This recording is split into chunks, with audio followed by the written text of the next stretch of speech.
या जागृत आपले दादा आहेत. दादा नमस्कार, मी राहुल रणदिवे. दादा कशी असणार आहे दादा निवडणूक? एकतर्फी एकतर्फी झाली की. अजून निवडणूक कुठं असणार आहे? झाली की निवडणूक. अजून 5 वाजेपर्यंत आहे. मतदान संपत आलं, आकडेवारी काढून घ्या करून. महानगरपालिकेचे सगळे मतदान जवळपास संपत आले. थोडे फार राहिलेले पण कदाचित 1 वाजेपर्यंत पूर्ण होऊन जातील. दादा राजाभाऊ निवडून आले तर आपल्या शहरासाठी त्यांना काय मागणी करणार आहात? आपले सोलापूरचे जे मंत्रालय स्तरावरचे सगळे प्रश्न आहेत, विशेषतः आता शहरातला आपला विटूचा विषय असेल, उडानपुलाचा विषय असेल, पाणी पुरवठ्याचा विषय असेल, IT पार्कचा विषय पुढे घेऊन जाण्यासाठी असेल, ही जी काही सगळे आपले कामं मुख्यमंत्री देवेंद्र फडणवीस साहेबांच्या 3ऱ्या कार्यकाळात आम्ही आमदार पुढे घेऊन जातोय. एक आम्हाला अनुभवी आमदार मदतीला आल्यानंतर आम्हाला ते कामं लवकर पूर्ण करून घेण्यासाठी त्यांची मदत होणार आहे करून. दादा आम्ही सोलापूरचा विकास कार्यक्रम घ्यायला लागलो आणि प्रत्येक गल्ली वाड्या वस्त्यावर सगळीकडे आपल्या चाललो. लोकांकडनं आमदार देवेंद्र कोटेकडनं अपेक्षा भरपूर आहे आणि शहरातून 2 उडानपूल गेलेत. शहरातल्या उडानपुलाचा विषय मी सातत्याने विधिमंडळात मांडलेला आहे. 2016 साली तो त्यावेळेस मंजूर झालेला आहे. आमच्या सगळे ज्येष्ठ आमदारांनी हे केलं. 19 साली त्याचं भूमिपूजन झालेलं आहे. जवळपास 9 किलोमीटरच्या त्या उड्डाणपुलामध्ये रेल्वे स्टेशनच्या पुढून म्हणजे अण्णाभाऊ साठे चौकाच्या पुढच्या भागापासून काही शासकीय जागा त्या ठिकाणी बाधित झाल्यामुळं ती हस्तांतराचा विषय निघाला होता. टेंडर जरी निघाला असलं तरी NHAIचं किंवा केंद्र रस्ते वाहतूक मंत्र्यांचं म्हणणं आहे की जोपर्यंत 100% जागा ताब्यात येत नाही तोपर्यंत काम सुरू करू नये म्हणून. आणि आता मार्च महिन्यात सुद्धा मुख्यमंत्री साहेबांना पत्र दिलं. अगदी मागच्या महिन्यात सुद्धा मी CM साहेबांना भेटलोय. त्यांनी त्यांचे सगळे PA किंवा लोकेश चंद्रा साहेबांना त्याबाबतच्या सूचना देऊन त्या सगळ्या कामांना हस्तांतरण करण्याची गती देण्याची सक्त सूचना दिल्या. त्या अनुषंगाने कलेक्टर साहेब असतील, कमिशनर साहेब असतील, हे सगळे बैठका घेऊन ठरलेल्या वेळेत हे जागा ताब्यात घेण्यासाठी प्रयत्न करतात. आणि ह्याची जागा हस्तांतरित झाल्यानंतर ना ह्याचं पुन्हा टेंडर पब्लिकेशन होऊन हे काम 100% होईल, हा मी विश्वास देतो आपल्याला. दादा एक टेंडर निघालं होतं म्हणून प्रत्येक वृत्तपत्रामध्ये बातम्या आल्या होत्या त्या 2 उडानपुलाच्या. टेंडर निघालेलं आहे ते 100% खरं आहे त्यावेळेस. परंतु मी आता याच्या आधी सुद्धा बोलताना सांगितले की काही पाटली जागा ताब्यात घेतलेली नसल्यामुळं त्यांचं म्हणणं आहे की पुढे जाऊन कोर्ट मॅटर्स वगैरे झाले तर ते काम तिकडचं रखडू शकतं आणि अर्धवट पूल बांधायला नको.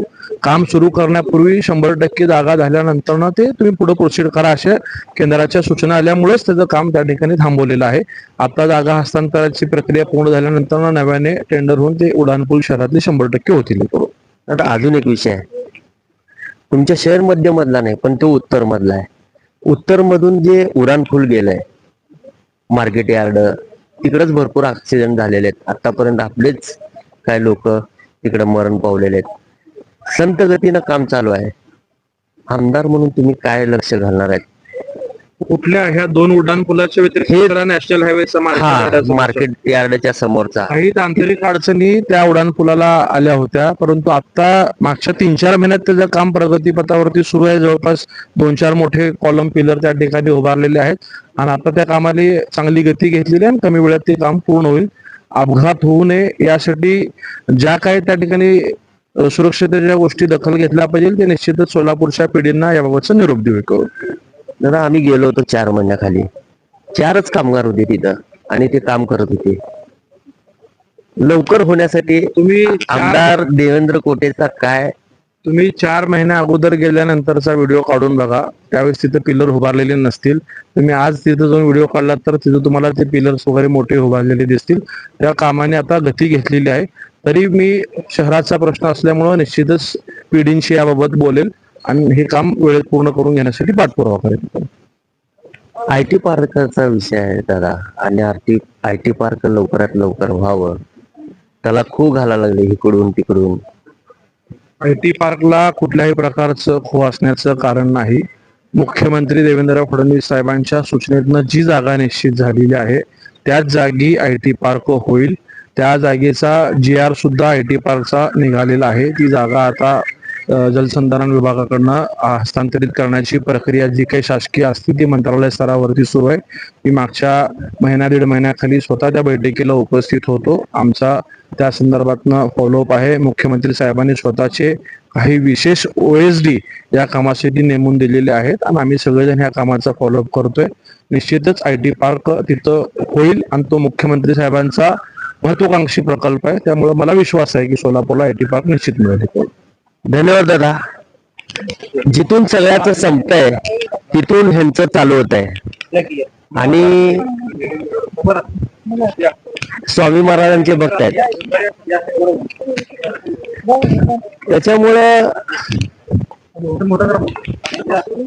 जे आत्मविश्वास असतंय आपल्या शहरासाठी काय करायला पाहिजे, आपलं शहर कसं असायला पाहिजे, हे विजन आहे देवेंद्र कोटेचं.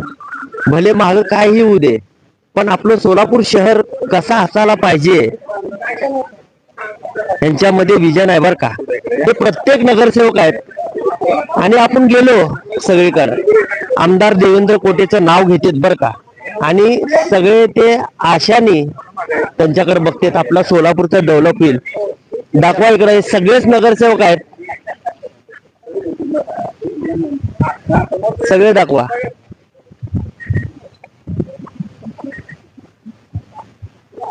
हे आपल्या सोलापूरचा विकास करणार आहेत सगळे आणि ह्यांच्या सगळ्याच्या पाठीमागे अक्कलकोट महाराज स्वामी समर्थ आहेत आणि त्याच वडाच्या झाडाखाली थांबलेत. आणि आज गुरुवार आहे, मागे बी स्वामी समर्थांचं मंदिर आहे. हा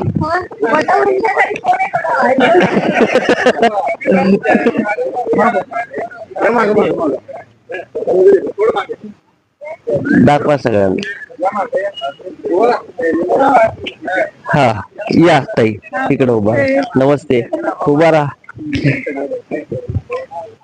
हे सगळं विजन आहे आणि घेऊ नकोस तू, मी तुझ्या पाठीशी आहे असं उभारलेले दिसते. जागृत दाखवा, सगळं प्रत्येक नगरसेवकांना दाखवा.